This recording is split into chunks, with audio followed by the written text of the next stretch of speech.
and co-founder, and it is a little gloomy this morning, but we've got big news. We've got Heather Singleton. She is the new executive director, CEO, president, you name it. She's in charge at the Rhode Island Hospitality Association. She takes over for longstanding Dale Venturini, who retired after 35 years. Heather, thank you so much for joining us. Thank you, Josh. I'm happy to be with you today. Okay, so let's jump into this. 3 months ago, it was announced on a Monday that there was a, quote, critical failure of the Washington Bridge, and the bridge westbound needed to be closed down. Listen, there's 2 major arteries in the state, Route 95 and Route 195. These are big, important roads to the East Coast transportation. They make a big difference. It's how Rhode Islanders get around. 3 months later, we find out that the bridge needs to be replaced. Put forth a schedule of 2 years, which I think is highly questionable amongst many, including some of the bridge engineers we talked to. How is Rhode Island Hospitality Association trying to help those, especially in East Providence and the East Bay, who are being impacted by this new transportation reality? Well, you know, Josh, when it first happened back in mid-December, it was right before the holiday season. So our industry just got crushed. There were significant holiday parties, corporate events, business outings that just got canceled because of the traffic that everybody was experiencing or thought that they were going to experience during that time. So the holidays were pretty rough. Now that we are, another few months into it, I think everybody has been waiting for this big announcement to take place.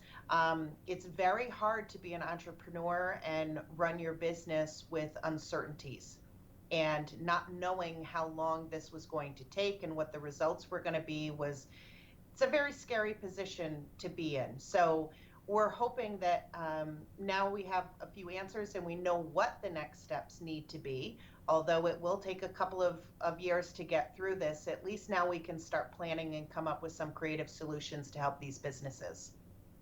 Listen, you represent, for the most part, restaurants, bars, hotels, etc. This is tough sledding. I mean, the restaurant industry, via COVID, has really not fully bounced back. And now you're talking about, the great thing about living in Rhode Island is you can kind of zip anywhere, anytime, easily. And you can, if you live in Providence, you can run down to Warren on a Saturday afternoon and get a bite to eat and walk along the waterfront. Now, it kind of changes your whole mentality. How do you help those restaurants that are seeing, according to reports and what they're telling us, 20%, 30% decline in revenue? Well, the very first thing we're doing is any of those businesses in that area that are not currently members of the association, we're offering them a complimentary 12-month membership. Number one, so they can receive all of our communications and updates and be part of what we're going to be going to our elected officials with.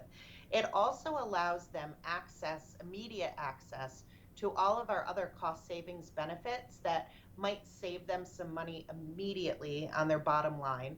And then the third thing that is available to them is that opens up our employee relief fund to their employees. And so that's a fund that we developed in the beginning of COVID that provides financial assistance to employees that are experiencing some type of unexpected hardship. So I think that's the biggest message that I want to get out there is that anyone who's not currently a member, let us know. We'll get you signed up so you can have immediate access to some of our other resources. Heather, in May of 2020, then Lieutenant Governor Dan McKee came on GoLocal Live, and I will say, up to that point, I had known him for a long period of time. In the most aggressive mannerism I'd ever seen out of him, really lit up the Raimondo administration for the failure to help small businesses, especially those in hospitality, not providing them small grants to be able to help them. Sure, they might have gotten PPP money, but that they needed more than just that. And now, during this crisis, to date, what the McKee administration and Commerce RI have offered is, in conjunction with the Small Business Administration, lower interest loans than they might otherwise be available to. But as you know, listen, if you're losing revenue, the last thing you want is another loan on the books. And in the case of an SBA loan, you're personally guaranteeing. So, you know, you can take a big problem and make it an even bigger problem. Is there a consensus amongst the business community, especially members like yours, that the administration really needs to come forward with some grant opportunities to be able to help some of these businesses? Well, we're hearing the same thing that you're hearing when it comes to the SBA loans. I mean, first and foremost, thank God they are there, and they really did a significant job of helping our industry out during the pandemic, and we're grateful for that. But as you said, it is a loan, and it is more debt.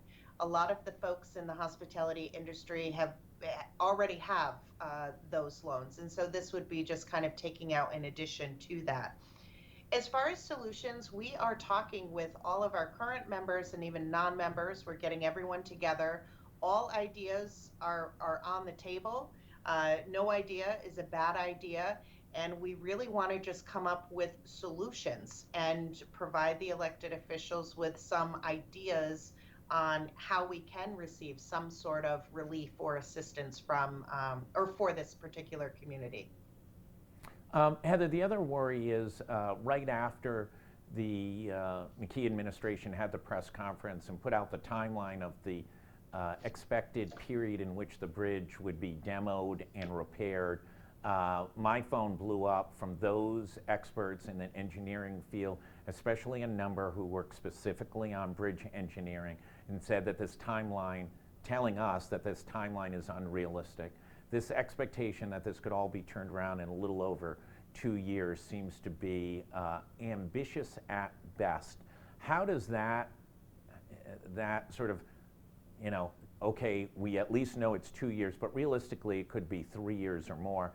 Major construction projects like this in Rhode Island have taken much longer historically than they were first anticipated to take. There's environmental issues. We're talking about tearing down a bridge. There's the potential for an environmental impact statement, which could add 6 months to this timeline. There's no EIS built into that timeline.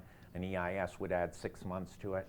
Where are your members in this level of frustration of this could go on for an awfully long period of time, and the level of disruption and constant change of road patterns and everything else makes it just a complicated way for Rhode Islanders to get around?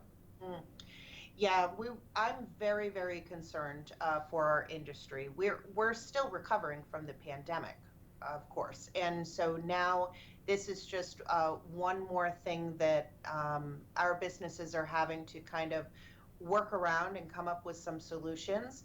Like I said earlier, everything is on the table.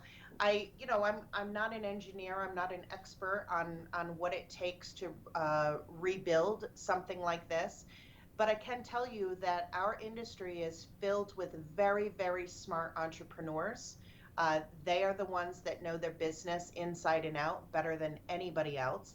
And I think now is the time, especially for the Rhode Island Hospitality Association. I mean, we are the voice of the industry.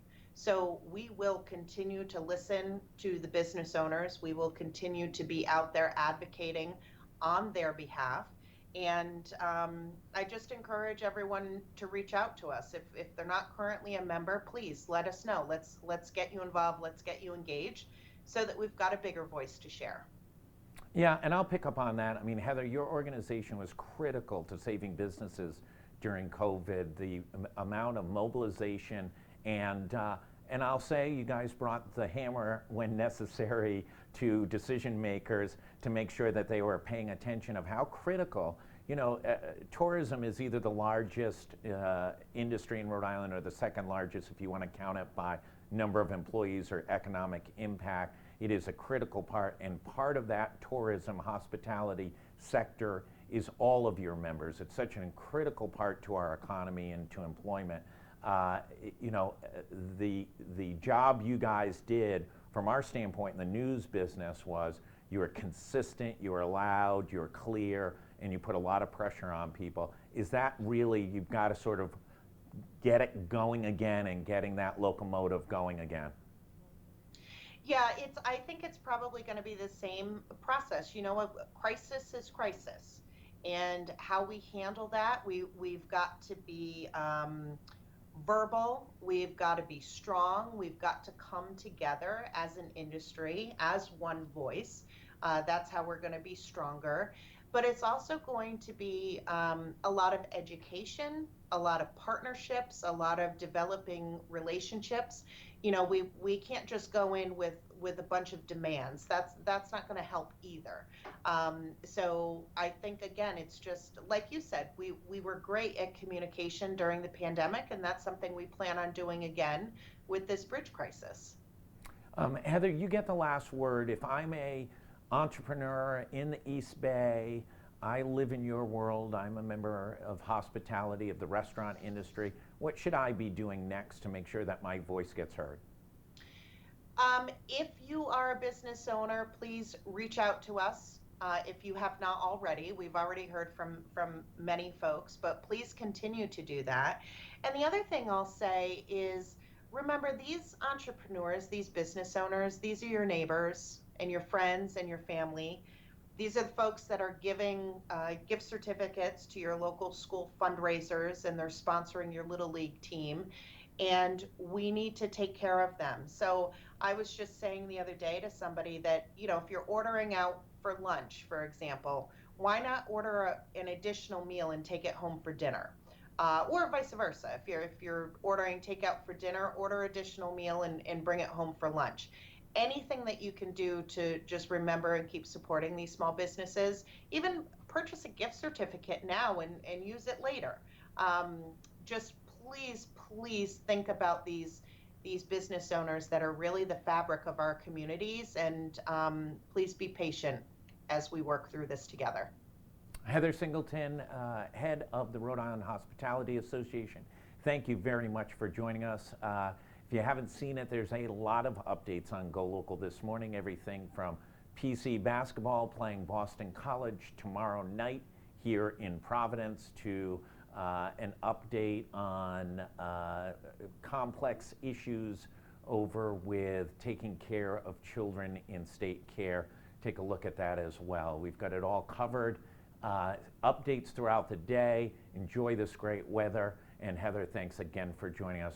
We'll be back. Stay healthy. Look for updates all day long. Thanks, everybody.